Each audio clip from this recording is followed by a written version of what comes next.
Well, kia ora, na mihi nui kia koutou katoa, no mai haere mai ki tēnei hui. Welcome to another week of Lunch Money brought to you by Sharesies. At Sharesies, our purpose is to create the most financially empowered generation. And for those of you who are new to Lunch Money, we do these every Thursday at lunchtime. And this is a place where you, as investors, can hear from the people leading some of the companies available on the Sharesies platform, as well as other investing experts. My name's Erin, and I'm the Head of Finance here at Sharesies, and I have the absolute pleasure of running today's discussion. Before we get into today's chat, we have a small legal disclaimer which I'll read out to you. Investing involves risk. You aren't guaranteed to make money, and you might lose the money you started with. Any information we provide is general only and current at the time. If you're looking for help with your investment choices, we recommend talking to a licensed financial advice provider. We won't be providing any personalised advice as part of this webinar. Also, just a quick reminder, if you have any questions for us, you can submit them through the Ask a Question button down below. Don't leave questions in the discussion area as they might get missed. Please also be kind and respectful towards our speakers and your fellow viewers.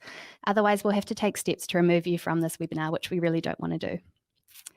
Right, so this week is World Investor Week, and we have a special Lunch Money lined up today to do a deep dive on due diligence. We're joined by Sharesies co-founder Leighton Roberts, Gillian Boyes from the Financial Markets Authority, and Victoria Harris, Portfolio Manager at Devon Funds Management and founder of The Curve. And they will all be sharing their insights with you today. Welcome, everyone. Kia ora. Gillian, we're going to kick off with you. I was wondering whether you could just tell us a little bit about World Investor Week and also what the Financial Markets Authority is focusing on for this year. Yeah, sure. So World Investor Week is something that's run by the international regulators who look after investments.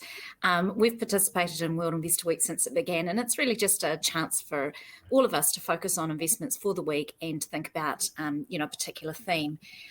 This year, our theme is Investing FOMO, Take Mo, which has come about off the back of some research we did into the huge growth of retail investors and, whether or not they're doing the right things. And reassuringly, as a regulator, we found that in most cases, actually, they are. They're really doing a great job. But one of the areas people do struggle with a little bit is FOMO. So they sometimes have admitted that they have invested just because someone else did it or because it looked like a good idea. So we wanted just to say to people, hey, just take a mo before you dive in and do 5 key things. And the first of those is and the most important, doing your due diligence, which is the topic of the conversation today. So absolutely delighted that Sharesies has picked up this theme and that we're getting a chance to talk about it today. That's wonderful. FOMO Take a Mo is so catchy as well. Leighton, I wonder if you could give us a hand with a bit of jargon busting before we kick off. Could you tell us a bit about how you would describe due diligence? Sometimes I also hear it referred to as DD, and I'm sure a lot of people don't really know what that means. We love a bit of acronym, don't we, in the finance industry? So it wouldn't be in the finance industry if we didn't just manage to reduce it down to 2 letters that mean nothing to most people. But so I was thinking about this earlier actually, and it's like, I think diligent is a word that most of us know. So it's like, to be diligent about something. And in this case, like, what's the due mean? Maybe it's sort of just being diligent enough. So, and I think, there's not actually a thing I Googled this beforehand. I was like, can we just get this down to 2 words that make sense to everyone? And maybe we'll have to write our own blog afterwards, and maybe Gillian and Victoria have their own view as well. But I think for me, it's just being diligent enough. And what that means is that it's going to be different in almost every investment you make. It's going to be different for most people. But what it does mean is that you have to get comfortable enough that you're making a good decision. And the thing about money is it's personal.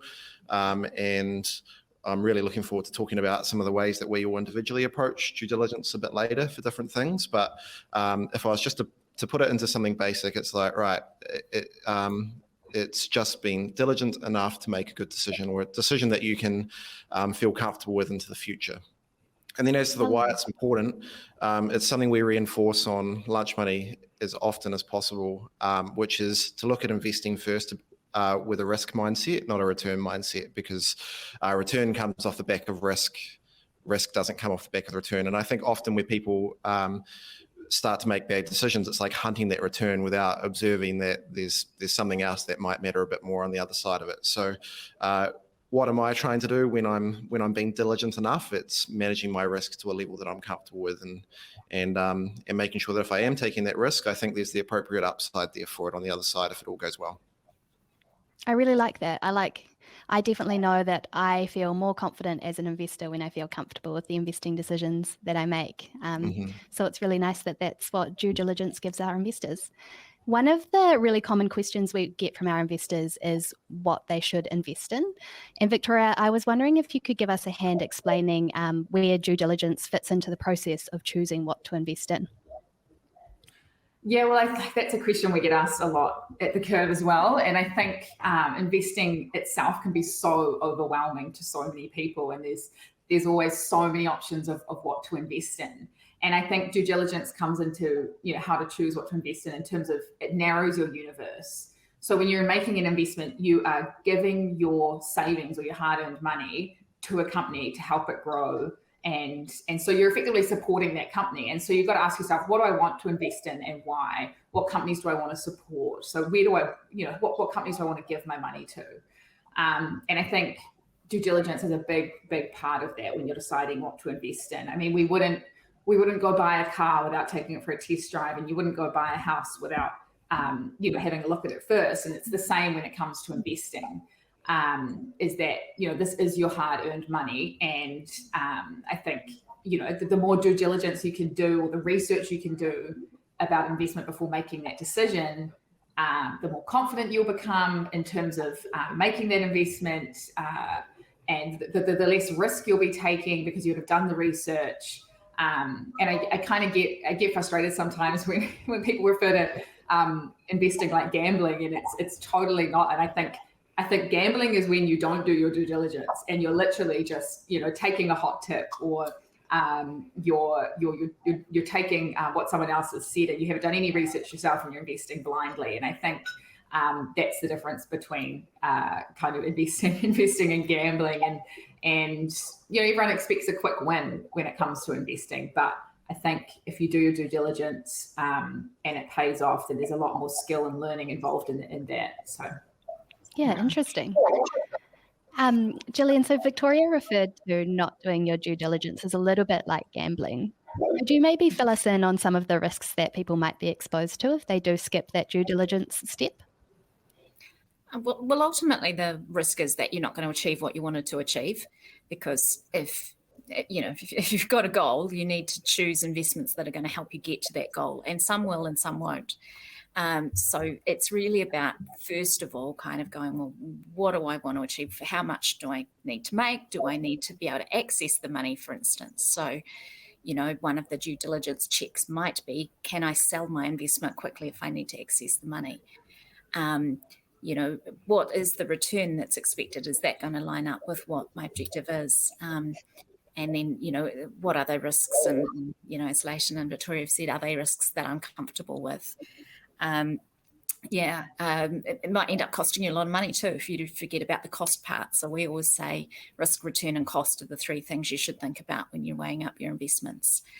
So don't be going and picking something that looks like it's got a great return but might cost you a whole lot of money, which then of course detracts from your return. But yeah, it's really as simple as if you don't do your homework. And yeah, let's face it, due diligence is such a mouthful. Let's just say it's your homework or your research. Then you might not achieve what you set out to achieve. So that's what you're trying to do. Nice.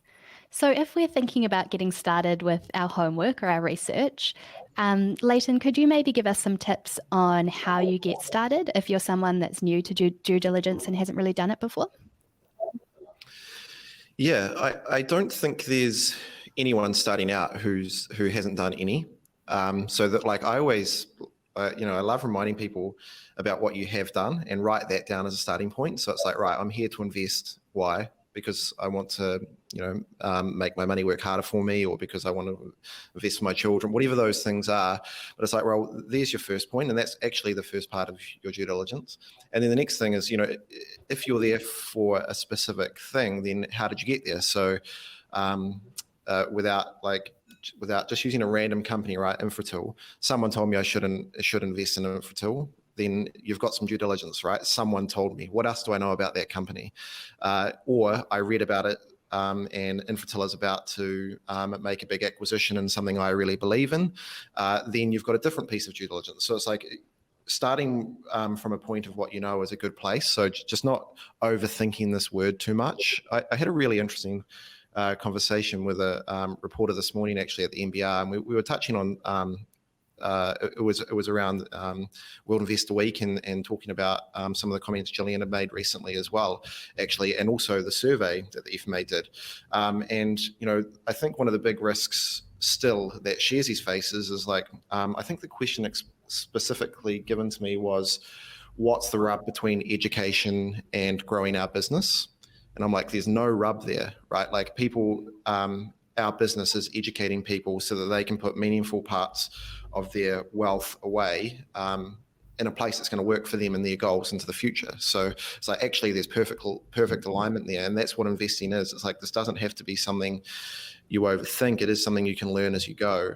But if you're getting started, just start by writing down what you know. And on a page, you'll start to get a pretty good picture on whether it's a good idea or not. Straight off the bat, it's like, my friend told me this. I've never heard of the company. Possibly not a good idea. You want to go away and ask some more questions. You want to get a few more notes on that piece of paper before you go any further. And then the only other thing I'd say is the dollar amount does matter. And sometimes you hear that it doesn't. But in my view, it does. Sometimes it's the difference between risking $5 on what your friend said versus risking $5,000 on what your friend said or something like that. Like, for me, those are materially different pictures into how I'd approach that as a problem. So just also putting down that amount of money that you're looking to put in, and that should give you a good indication on how much work or effort you need to put into understanding this, whether you need to go seek advice from someone, whether you need to, go read a company's annual report, or whether it's like, hey, that's a coffee that I just won't have or something, that they are two different pictures. So I think it's a long way around about saying of just like get on paper what you know first, and then that's a very good way of seeing all the gaps as well. Nice. And just building on that a little bit more, we've got a great question from Tom, and he's asking, what are the top 3 things to research about a company before investing in them? So let's say you're trying to get a few more things down on that piece of paper and you want to invest maybe a little bit more than $5. What would be the top 3 things we should be thinking about? I think these are going to be different for everyone. I can speak to what my 3 are. So the big thing for me is if it's a company specifically, it's like, is it a company that I believe in? Or so is it doing things that I believe are good? Do I think it's motivated by the right thing? So that might be whether it's purpose, or it might be something that I really like to use. And that's often where it starts from. It's like, okay, that's great. And that's sort of the non-negotiable for me, like regardless of whether it's $5 or $5,000. And then the next 2 from there really depend on what that amount I'm going to be putting in is afterwards on how those go. But I really like to understand the size of the market that something's in. So it's like, well, within this market, is there actually an opportunity for a business to be big enough into the future and therefore grow enough? And then I'm going to say 4 just to be cheeky, ask for 3, but I like to understand the people that are behind it. So look at those, see what their track record is, see if it's the founders of the business still, see if it's someone who's got a track record of growing businesses at different stages, at different points, just understanding a little bit about them. And then finally, how much cash they've got on hand to deliver on what they're going to say. So, and that might be the last thing I look at, because sometimes that involves a little bit more work. You might have to dig out a company report to look at a balance sheet or something, but understanding if a company's well enough funded, who the shareholders are and behind it, who the people are already putting their name to that. Sounds a lot like I'm outsourcing the hard stuff, which I am. So it's really looking at where the experts are looking, seeing who's already done that hard work, seeing if I trust them, who's in behind it. So that's the order for me. I'd be super interested to hear what Victoria and Gillian think too. Same, yeah. Victoria, in your role as a portfolio manager, I'd be really interested to hear how you do due diligence and whether you have a top 3 things that you always look at when you're going through that process. Yeah, well, I guess that's kind of due diligence is probably my job description in terms of being a portfolio manager. That's kind of what we do day in, day out. So I guess my 3 things, limiting them to 3 is pretty difficult, but I guess the main 3 would be, firstly, do I understand it? I think if you can't understand what you're about to invest in, then then you're going to spend too much time. Just leave that to the experts. There's so many things to invest in. Make sure that you understand what you're investing in, whether it's a company with a certain product and you're using the product and you understand the product, or if it's a piece of software and you use the software and you understand the software and that kind of thing, because there's just so many different industries and companies. You don't need to be across the ones that are too hard in the too hard basket. I think the second thing would be kind of what Leighton said with I like to invest in companies where management have skin in the game, which means that they own a lot of shares or that it's a founder-led business. So this just gives it means that the interest of their interest and my interest as a shareholder will be aligned. So they want to drive the business for growth, and in turn that'll benefit me as a shareholder because they're a large shareholder. And I think the third one would be you've got to look at the financials. I think a company that has a strong track record. I was talking to a company the other day that had delivered, 15 years of nearly 20% earnings growth, which for me gives me a lot of comfort, that they've delivered that in the past and that consistency, and it gives me more comfort in investing in that company. And then also, the balance sheet would come under looking at the financials as well, because like we saw with COVID, a rainy day can be just around the corner. And I think a company that's got a lot of cash on the balance sheet gives it flexibility in terms of investing in new products, launching into a new country or a market, and also just has a buffer if things don't go as expected. So it's those would be my three things. Yeah. That actually flows really nicely into a question that we have from Walter, who's asking what the financial metrics that you consider most important when analysing a company to invest in. Do you have any sort of top tips around the financial metrics that you always look at? I guess, I mean, we always do a lot of modelling on each company. We always talk to management.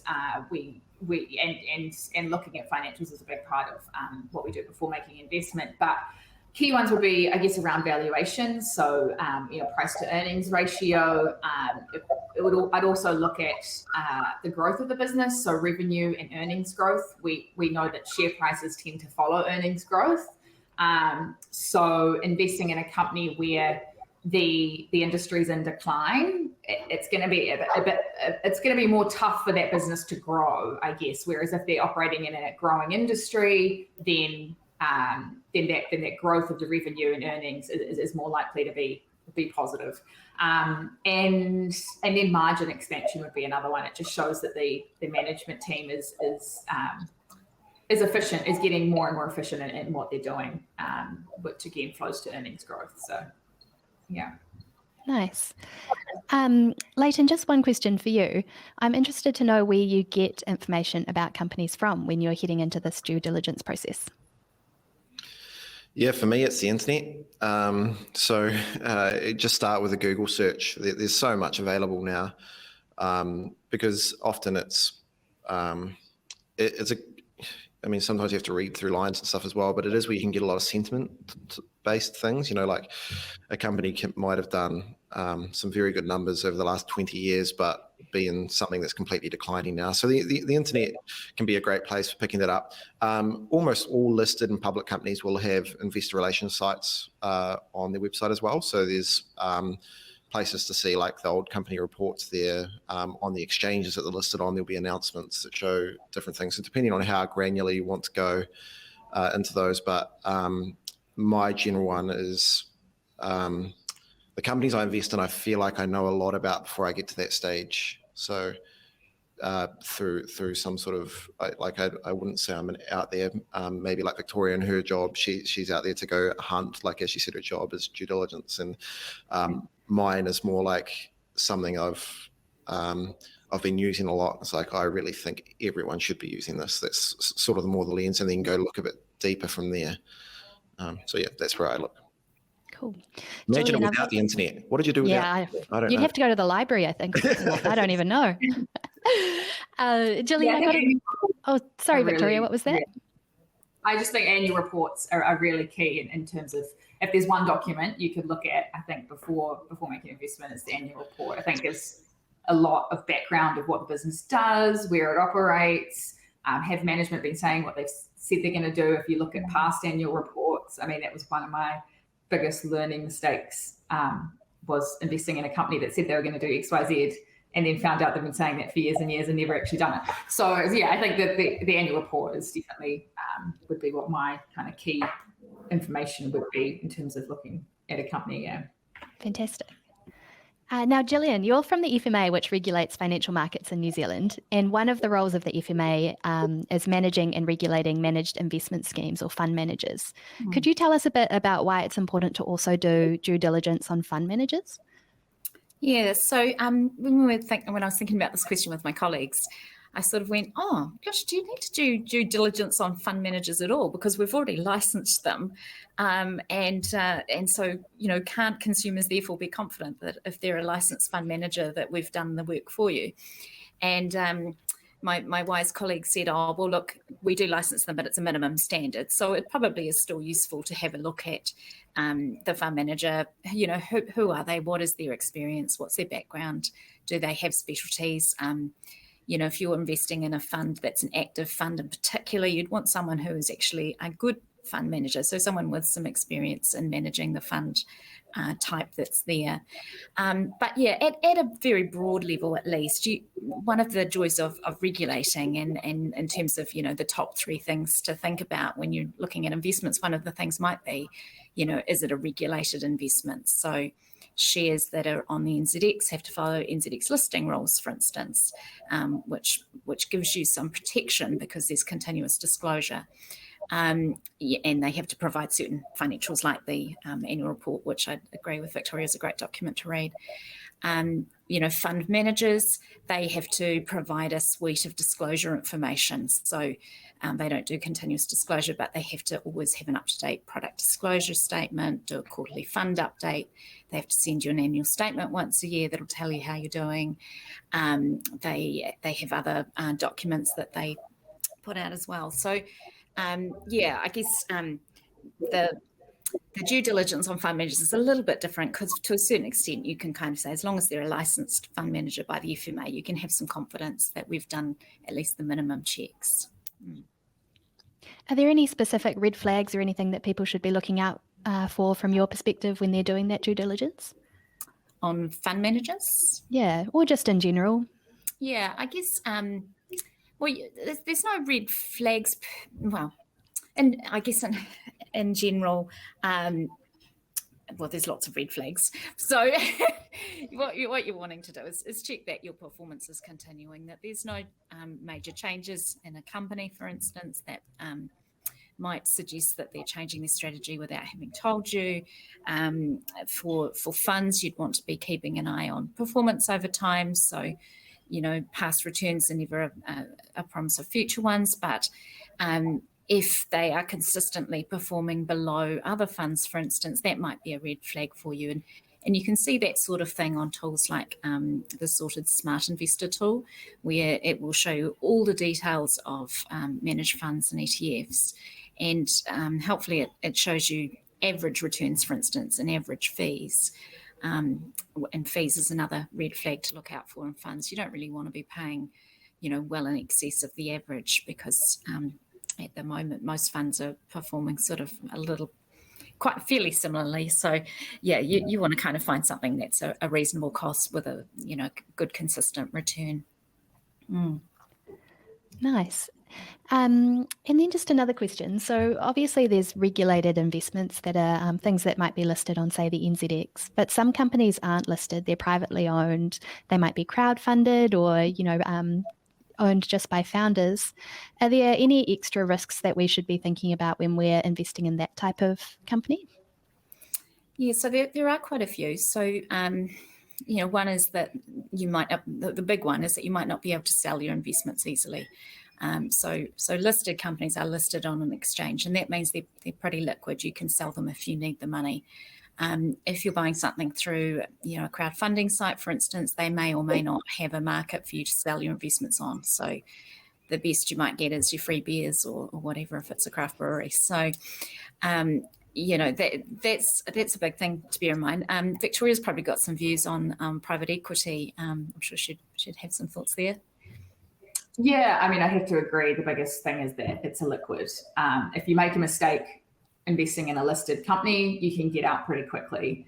I guess it's I kind of compare, some people might not agree, but I compare private equity and investing in a house. You know, when you're investing in property, you're doing a lot of due diligence because it's a large sum of money and you can't get your money out quickly.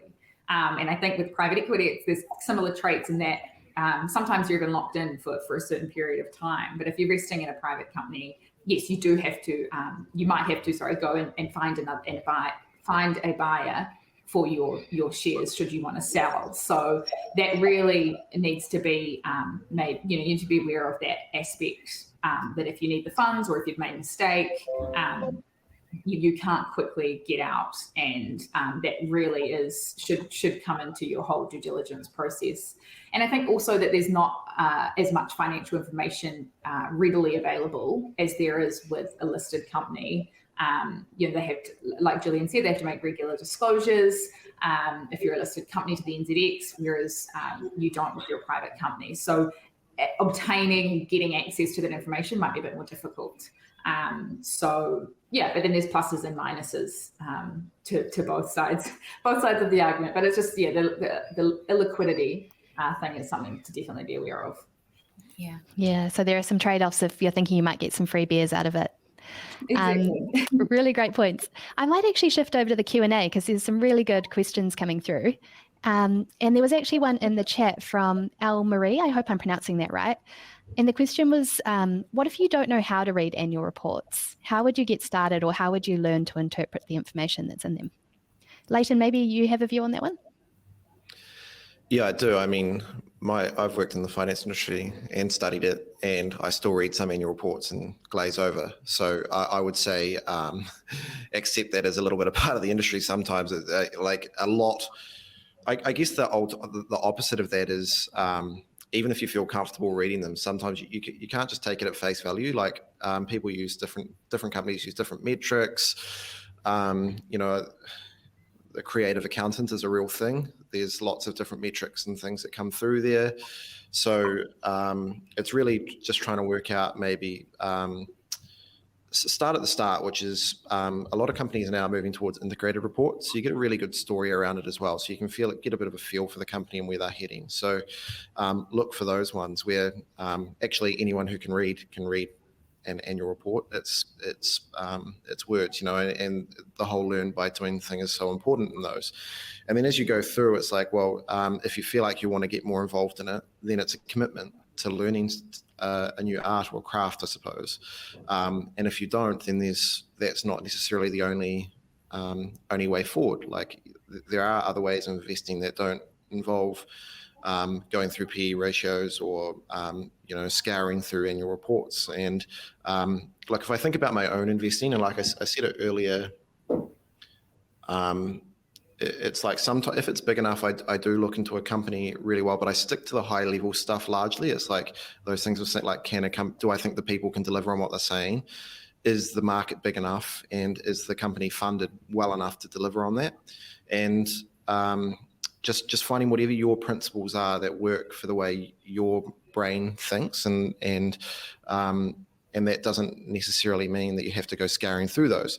And then the other way I balance the risk of that is using fund managers and using ETFs and different ways of due diligence is one way to cover some risk. There are quite a few other ways as well, and very well proven ways. So I'd say it is a real learn by doing thing. You don't have to feel threatened by it. I can assure you can read it. And some, like I personally feel like I hear people misinterpret what I think is a misinterpretation of what an annual report says all the time. So don't feel like you have to be an expert on that. And also don't listen to someone else being an expert and believe that that's completely true, because there can be a bit of complication in there. So you don't have to feel overwhelmed by that. You just got to find a way that works for you.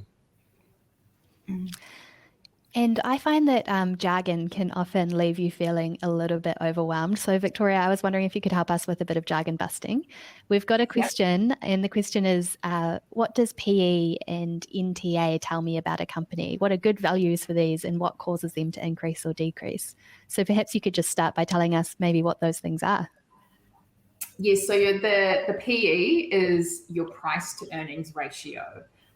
So it's effectively the share price divided by the earnings per share of a company.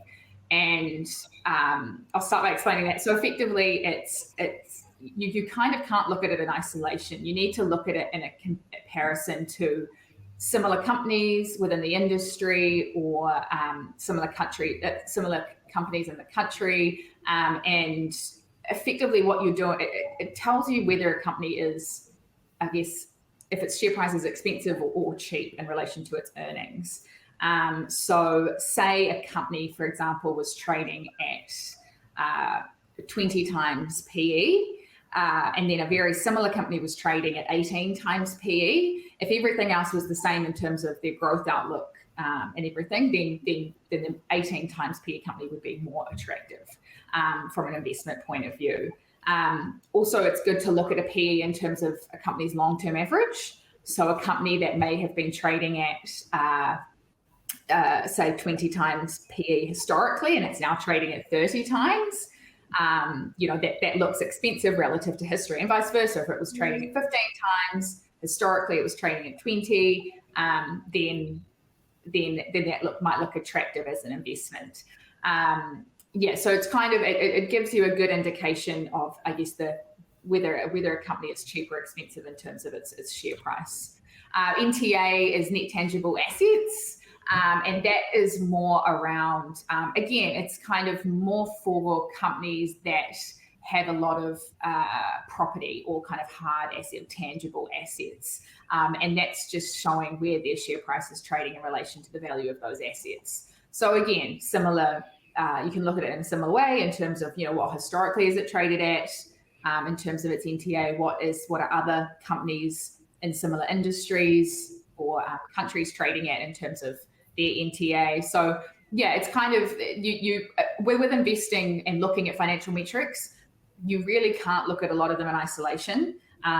Even a growth metric, for example, if a company's growing at 10%, but the industry is growing at 15%, that means it's losing market share or something. So you kind of have to look at financial metrics alongside a lot of other financial metrics, just to make it more overwhelming for everybody. No, that was great. Thank you for that. And Gillian, I have a question for you that I'm interested in your perspective on. The question's from Beryl, and they've asked, how do we look at company accounts and judge whether the company is doing well or not? I'm sure they would only show the good side and hide anything that they didn't want us to know about. Do you have a view on that? That's a good point. Okay, so when people do their accounts, they have to actually follow standards. So there are standards set internationally, and then there's New Zealand laws as well that they have to follow. So there are laws, for instance, that say you have to do an account. So it's a non-negotiable. There's laws around how accounts are audited. And there's some explanations on our website about what an audit does and it doesn't do. But, essentially the accounts do need auditing by an external. Obviously, there's no guarantee that they can't hide things, but we also have staff who monitor financial reporting. So again, back to those regulatory protections, we don't look at every document, but we make sure they're meeting their obligations, and we've taken action against companies who haven't reported in the past. But we'll also look at some of those reports, and often, unfortunately, this doesn't happen until there's an enforcement case, but we'll go back and we'll, perhaps have a look at what they were doing in their reporting, what happened, why it didn't happen the right way. And then if we can learn from that, we'll provide some either guidance to the industry about what they should do in future, or some guidance for investors. And I can see there's lots of helpful blogs that Sharesies blogs are putting up there. We've also done a lot of explainers about, back to annual reports, for instance, I went to the finance guys and I said, surely we don't have to tell people to read everything in the annual report. It's a bit hard. And I said, could we just kind of tell them the top 4 things to look at or something? And so with a little bit of reluctance on their part, because they think everything's important, they did help me come up with a guide that's sort of the top 4 things to look for in the commentary, the top things to look for in the financials, the red flag words to look out for, and things like that. So we've tried to break it down, and there's information about ratios and information about auditors and all sorts of things like that to help people, because we do get it. There's these documents that are there to protect you, but they are a bit hard and they're a bit confronting. So let's try and help people understand how to approach them. As I think Victoria said, once you start reading through a few of them, they follow a consistent format, so it makes a lot more sense over time as you get used to them. Interesting. I have a question for any of you that have a view on this one. It's kind of broad, so it's from Rob, and the question is, how do you measure intrinsic value within a company? I guess a lot of modelling and a lot of I could talk about this all day and go into a lot of detail, but I'll try and keep it. Yeah, I guess it's all about projecting the cash flows of the company and discounting them back to get a valuation, and then looking at that in relation to the current share price. If the intrinsic value is above the current share price, then it's kind of considered a bargain and you should buy it. And then if it's the other way around, then then you kind of, I guess, should be selling. So that's why a lot of analysts will do a lot of modeling.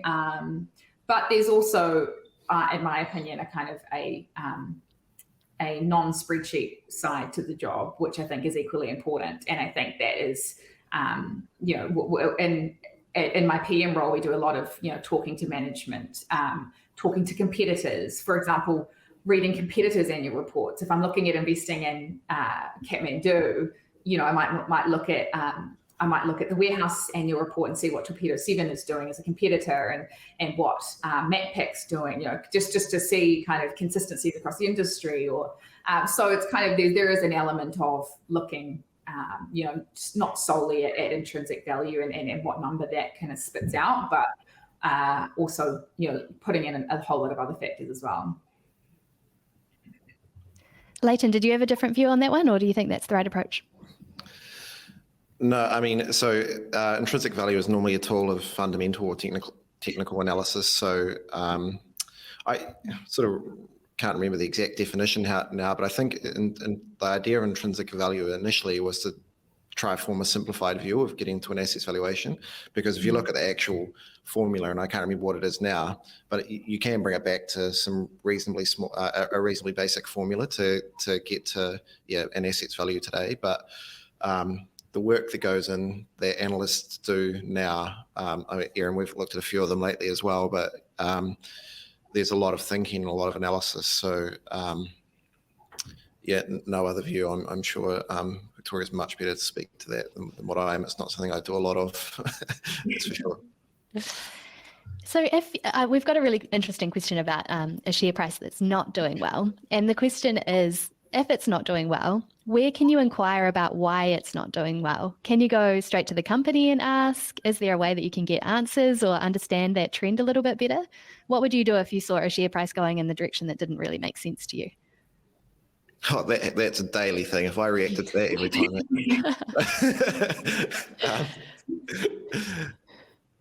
No, you can definitely ask the company. And when we get, it's a common question actually when we have chief executives of companies or CFOs or anyone come and join us on Lunch Money, it often comes up in the question, so how they think a share price is performing. Often because of continuous disclosure rules, you won't get much out of it because anything that's material in their view, they have to disclose anyway. The common answer we get from the CEOs when I ask that question is they don't pay much attention to it. They just worry about their strategy and working towards that. And at some point, that'll come right for them. So as a coming back to the house analogy that's been used a few times, and we only see the property market going up because you only get 6 monthly updates or whatever on what's happening. And in reality, if you buy and sell on any given day, you might win or lose a bit, but we don't see that on our letterbox. So it's just, I think unless something fundamentally changes in your understanding of what's happening with the business, or it's been released through an announcement, then my counsel is normally just to stick to your guns and back the strategy that you use. So until one of those key inputs has changed. Right. Another thing that's interesting when doing due diligence is understanding, you all mentioned how much cash the company has, and another side of that might also be how much debt the company has. And we've got a question from Matt who's saying, when you're looking at a company's debt over time, is it best to compare that debt to total assets, or is there a better way to get a sense of whether the debt patterns are healthy? I'll take this one. I tend to look at it over earnings. So I will look at debt to EBITDA, which is earnings before interest, tax, depreciation, and amortization. And that just shows, because if the earnings are declining and the debt is increasing, then that's going to be a larger figure. And so anything kind of it depends on the company, but anything, over 2 or 3 times does make me a little bit nervous. It just doesn't have that buffer like that I was talking about before. It doesn't give that company flexibility. And that's what a lot of banks will look at in terms of, giving more funding to that company. They'll look at that figure. So there'll be covenants where if a company breaches, say goes over 3 times net debt to EBITDA, then that's bad, and then the banks will come after them. So that's probably the kind of one metric that I would look at in terms of debt. And yeah, I guess if earnings go backwards, then that figure goes up. But if earnings are growing, that figure goes down. So if it's got debt but its earnings are growing and it's a healthy business, then that's less of a concern. So yeah. I was just going to say that it's another great one to think back to the housing market on. Actually, it's funny how often, because generally we understand that much better, but I think one of the largest common misconceptions actually from people in housing is that the banks really care about their LVR, or the amount of deposit versus the lending as a percentage as their key measure of risk.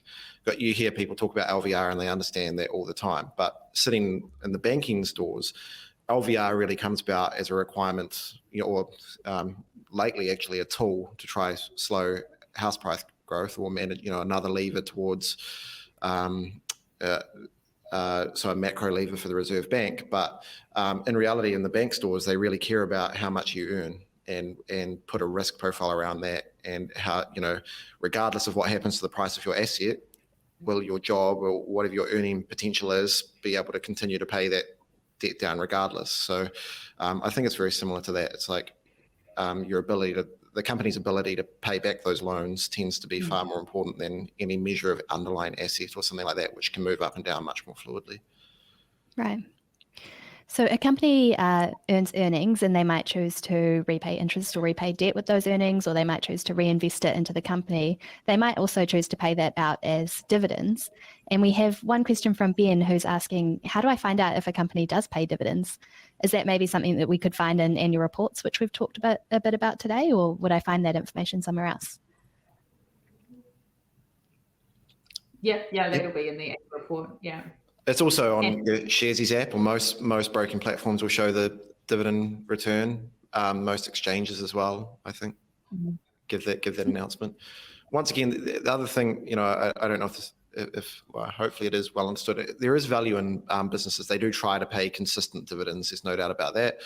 Hence them sometimes taking debt on to pay a dividend to maintain like that value stream. But it's not like a bank interest rate or anything like that. It's not guaranteed. We've seen numerous cases if COVID's shown us one thing, is that lots of big companies that have paid dividends a lot for a long time haven't. They're starting to get back into that cycle now, but it's not a guaranteed income thing. But